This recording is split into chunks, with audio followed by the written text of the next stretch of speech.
Hello everyone. If you're listening to this, this is now the fifth time I'm posting this story time.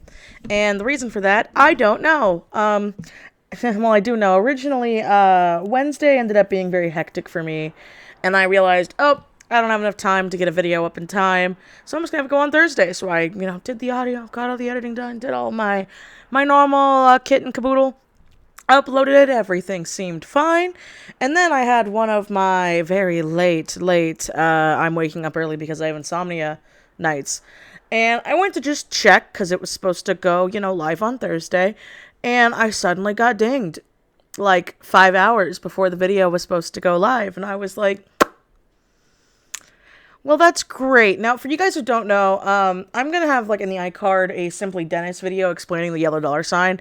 It's really not about money. When you get that stupid yellow dollar sign, they don't push it out to your subscribers. Like, they don't. So, my algorithm's already really bad right now. And so, because of that, if I got that stupid yellow dollar sign, that means even less people are going to see this. And don't really want that because this is a fun story time and supposed to be fun and dandy and silly in this trying time, because this month is already very hectic and not doing too great for Michi right now. But such is life. So let's just get into the story time and why the title sounds really clickbait, but it's not, because those are words that were told to me. All right, so I've had a lot of people ask me, like, hey, give us some more commissioner story times, give us more this and that, like talk more about your, business and blah blah blah blah. And realistically, I've kind of talked about all my really bad experiences, and a lot of them aren't really warranting of a story time. But then as I was getting stuff ready for my commission video, which will be coming soon, because my original commission, like, at questions video and topic video that I did with my friend Empress Kaiju, formerly Aeroflex Dracona, she deleted without telling me. Still a little salty about that, Anna, not gonna lie. So, but she's rebranding and doing all of her own stuff, so I get it. And so, but because of that, I get a lot of questions, a lot of, hoopla about it. So I've been working on that. And while working on that, I suddenly remembered this really funny instance. So this instance needs a backstory, hence why it's going to be a little longer. So back when I was in middle school, I started making a stronger group of outcast weeb friends. Now, in the really early 2000s, it was not like what it is now, where anime is, like, mainstream and cool, and, liking Halloween all the time is cool. It really wasn't. There were a lot of also, like, edgy emo fads going around that were very unhealthy that I cannot talk about, but they were fads. I definitely knew people who did some very not so nice things to themselves and their body because they thought it looked cool, over people who, like, actually had mental health issues. But anyway, so because of that, me and my friends were, like, the outcasts in, like, the back of the school and stuff. And in that tiny group, we only had about, well, I would say 5 or 6 friends, give or take. It was also a big situation, which is something I learned about later in my adult life with high school, where it's like, I thought I had a big group of friends. Turns out I really didn't. I had a very tiny group of friends, but we all kind of hung out around each other. So when it came down to, like, would I one-on-one want to hang out with this person? Probably not. Would they want to one-on-one hang out with me? Probably not. And they're probably not your friend. That's probably like an acquaintance, like a shared acquaintance, or someone you can get along with or be friendly with. So that was kind of that situation. So I realistically only had, I would say, probably 3 of that, like, tiny little middle school friend group. And of one of those 3 was this person. I'm gonna name them Corin. And for this story, well, wait, I have to use the gender. There's no way around it. So Corin's a girl. All right. So Corin and I were one of those people where we were never that close. We had something in common. Again, I gotta be careful with, like, what I mention and what I don't. We had something in common that was, like, out of both of our controls, but it was like, middle school was cool. It's like, we got this thing in common that we have literally no control over because it was totally taken out of our hands by circumstance. But ain't that neat? And so Corin had a lot of issues. I had a lot of issues. But we were all a part of that friend group. And I remember we were all the weird kids, but Corin came from a family that, when I think about it now, it's the definition of dysfunctional and bad. I remember very clearly recently, actually, because I remember, like, we had like a falling out with Corin, and I didn't remember what it was for the longest time. I didn't remember what it was for, and then I remembered, oh no, it was her parents and her family and stuff. Now, I don't like to blindly judge. Now, as human people, we judge. It's kind of a sad fact of human nature. We judge about one thing or another. No one's perfect. It's a thing. So when I remember going to their house was like unnaturally dirty. Now, my family didn't like keep a like crazy clean house, but like it was unnaturally dirty for a family that had like a stay-at-home parent. Corin came from a single income household, and I bring this up because Corin's stay-at-home parent was very crass and very blunt about some things. Now, I have to be very careful with what I say, but just keep in mind, we were in middle school, so you're around the ages of 11 to 13. That's the age range around middle school in America. If not, again, you're around 11 to 13, that age range. And so that's still a kid. In high school, when you're a teenager, you're still technically a kid. But when you're there, you're like a little older. But that's when you start to learn things about, how the world works.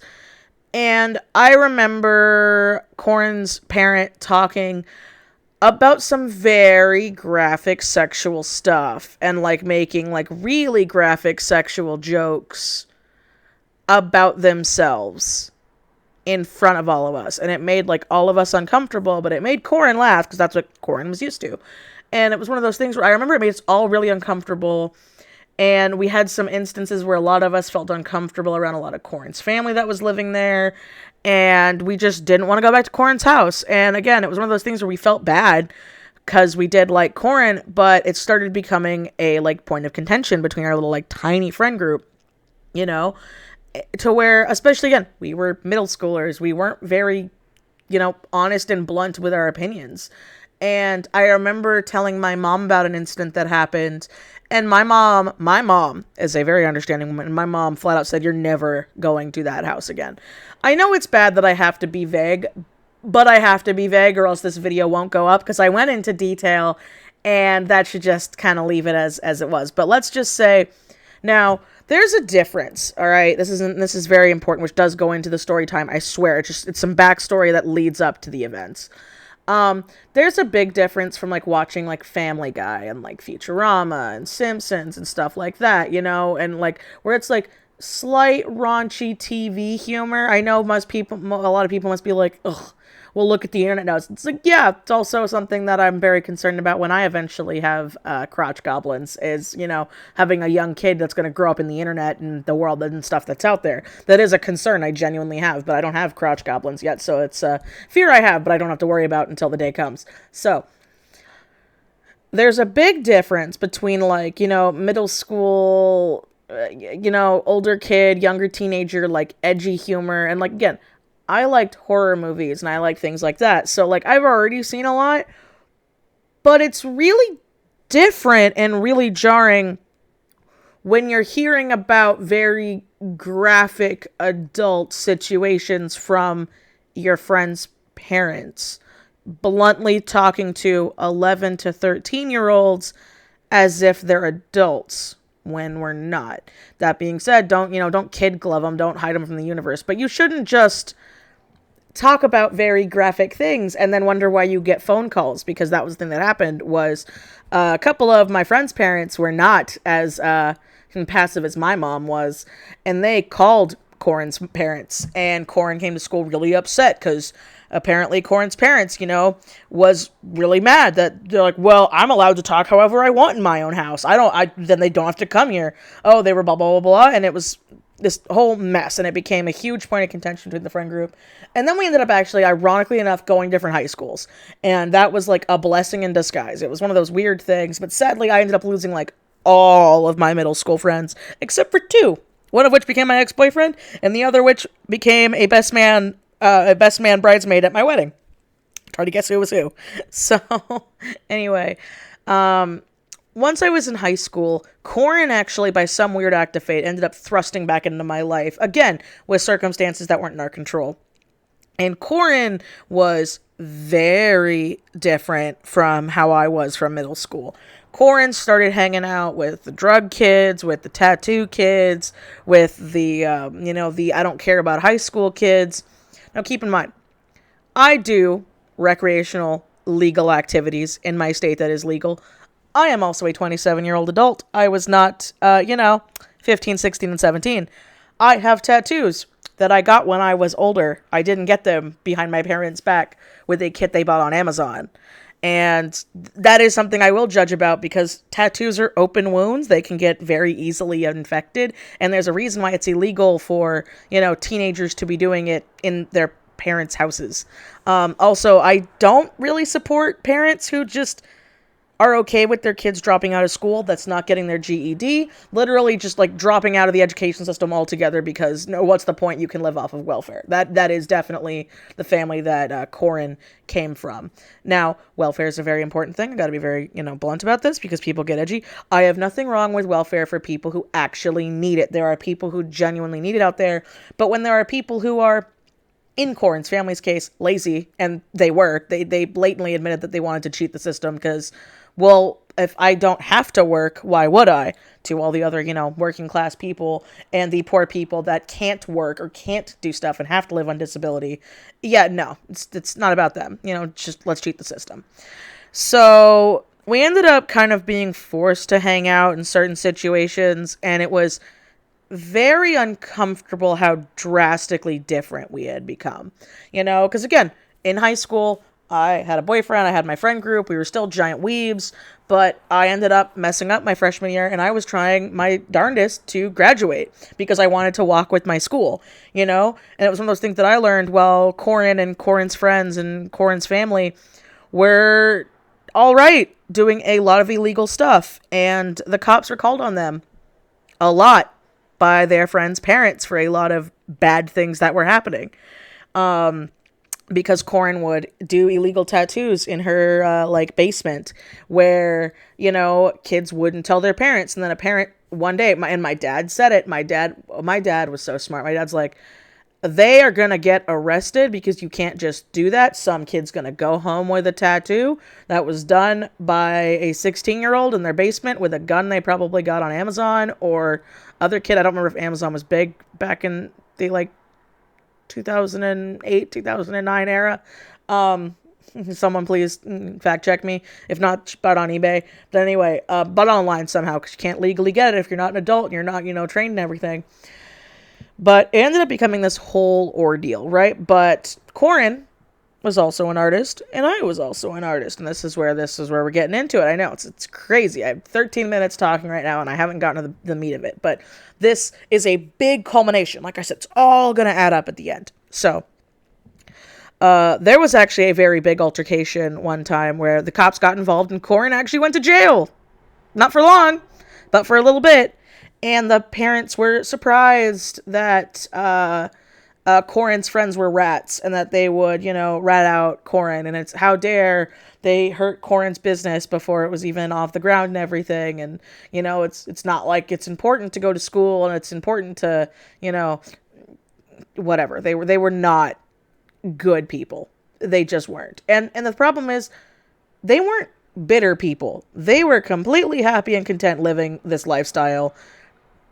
And they would always constantly talk about it. So we're going to skip because, again, circumstances happened. Corin left my life. Things were better. We were not friends at that point. It was just, wow. So randomly one day, I would say probably back in 2016 or 2017, right around that range, I got a random message on my Facebook. Remember Facebook, kids? I used to have a lot of people on my Facebook. Now I've done a culling, and I do another culling soon of people I just don't talk to because I barely go on Facebook because sometimes Facebook is just a very toxic mess. So I got a message from somebody who I did not recognize at all. Didn't recognize the name, didn't recognize the profile picture, and was like, "Hey, Michi, long time no see. It's me, Corin." And I was like, Corin. Because at that point, I had been long out of high school, long into my life, doing art full time, doing my business, blah, blah, blah, blah. And I was like, Corin? Like from middle school Corin? Like, had the cops called on Corin? Like, tried to get in a fight with my boyfriend, Corin, which that did happen. That was actually a pretty funny instance. Cody could have told that story. But didn't end up happening, but it came close. So I was like, oh, hey, I literally didn't recognize, like, your name didn't match, your photo didn't match, and it's like, oh, yeah, this is me now, and Corin looked drastically different. Oh, my God, Corin looked like a completely different person. If it wasn't for the fact that she was heavily tattooed, because I knew what her tattoos looked like, I legit would have thought I was being catfished. But I knew it was her because the tattoos and everything else, and I was like, oh wow, hey, you look great. You look a lot healthier. You look really happy. And she was like, oh yeah. I'm seeing that you're doing this art stuff and you're getting really good. And I'm pregnant. And I'm like, oh, congratulations. Like, that's great. And in my head, I'm also like, oh, well, hopefully she got her shit together. We can pray. And it was like, oh, could you do a picture for me and my baby daddy? And I was like, your baby daddy? Your boyfriend? She's like, no, he's my baby daddy. I'm like, okay. Don't really understand, but all right. And she sent me pictures of her and the baby daddy. And she was really close to giving birth. And she was 7 or 8 months pregnant at the time. And I was like, oh, okay. You guys make a really cute couple. Here's my prices. And I'll get right on it once you pay me. It's like, do you want to because I kind of know you. Do you want me to you want to mail me a check? You want to meet up in person if you still live in Cali? You use PayPal. And she's like, pay you. I'm pregnant. And I'm like, yeah, Corin, this is my job. And Corin's like, well, I'm pregnant. And I'm like, yeah. And I said, congratulations to that. And I'm like, well, this, and I brought up the tattooing thing. I was like, well, remember when you used to charge your friends for tattoos and stuff? Like, this is my business. This is how I pay my bills. I've been doing it full time. And she's like, yeah, but that's different. Like, tattooing's an actual job. I'm asking you to draw me a picture online. And I was like, okay, well, I'm not gonna do that, Corin, because I take commissions. And she was like, well, when do you have free time? And I was like, well, when I have free time, I'm doing my own stuff. And she messages me and she's like, I'm pregnant. You cannot expect me to pay for something you threw together in less than 30 minutes, in Photoshop. And I was like, well, I didn't make you pregnant. And I understand that, I'm very happy that you're picking to, pay for your child over buying art online. And then she's like, well, what does that mean? And I was like, well, you said you can't afford it because you're pregnant. So I'm just assuming that the money's going towards your baby because, I've never been pregnant, but that's what I would be doing if, first of all, I'm an artist. I wouldn't be asking people for free stuff online. I, would save up for it. But also if I was pregnant, I'd be like, no, my money's going towards, my future child that I'm bringing into the world. And she's like, well, I'm unemployed and I'm currently on welfare. And my baby daddy, works a part-time minimum wage job. So we can't afford to pay for art. You should just do this because we were friends. And I'm like, Corin, we were friends in middle school. At this point, that was almost 10 years ago. And we weren't friends in high school. And you tried to beat up my boyfriend. And then, because we were Facebook messaging, so it was a live thing, and it was like, oh, well, your boyfriend was a POS, and I just didn't like him. And I'm like, oh, well, I'm engaged to that boyfriend. And, And she's like, I just can't believe you could be so heartless that you are denying a pregnant woman a gift for her baby daddy. And I'm just like, I didn't answer. I remember just staring at it. And then I waited for Cody to get home from work, and I went to show him the messages, and he bust up laughing because he was like, oh, yeah, because you got her pregnant. I'm like, I guess I did. I guess I got this girl pregnant. And so I went to message, her back, and she blocked me and unfriended me on Facebook. And I was just like, okay, well, I guess that's the end of that. So that was one of the funnier weird commission story times I've had that didn't go anywhere. But like I said, context really mattered because you saw like where her family came from and her upbringing to that point to bring up to it. Because I feel like if I just did the tail end of it, it wouldn't make as much sense that, this has just been a steady road that she's been on. But I do hope, I really do, I do hope that Corin, and if she's still together with baby daddy, which I still don't understand why that wouldn't just be your boyfriend if you're still together, or your husband, but whatever, what do I know? That, they're happy. I hope the kid's happy, because at this point, that kid's, got to be a few years old. And so I'm like, hoping they're all good, hoping they're doing okay, hoping everything's great, but hoping that they also, respect other forms of art besides just tattooing. And yeah, that's my little story time. Let me know if you guys liked it. Let me hear if you have any weird, crazy commission stories down below. I love reading those. Please remember to like, comment, and subscribe, because YouTube is dumb. And if you don't, then they don't push my videos to you guys. Or if you want, please follow me on my other social medias. My Linktree link is down below. And thank you, as always, to my amazing Patreon patrons. Literally, without you, I would not be here. Every little bit helps. Thank you so much. And as always, guys, I will see you next time, hopefully. Bye.